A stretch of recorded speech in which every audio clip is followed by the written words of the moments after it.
کسی شخص نے کہا تو میرے لیے خنزیر کے برابر ہے، بیوی سے کہا غصے میں کہ تو میرے لیے خنزیر کے برابر ہے، تو اب اس کا کیا حکم ہے؟ چنانچہ اگر بیوی سے کسی شخص نے کہا کہ تو میرے لیے سور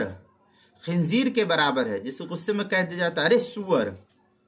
تو یہ خنزیر کے برابر ہے تو اگر طلاق دینے کی نیت تھی تب تو طلاق پڑ جائے گی اس صورت میں، اور اگر بغیر کسی نیت کے یا زہار کی نیت سے کہا تو اس سے کچھ بھی واقع نہیں ہوگا، البتہ یہ گالی کے مترادف ہوتا ہے، یہ احترام کی بیوی کے احترام کے جملے کے خلاف ہے، اس لیے اس سے پرہیز کرنا چاہیے، البتہ یہ زہار اس سے واقع نہیں ہوگا۔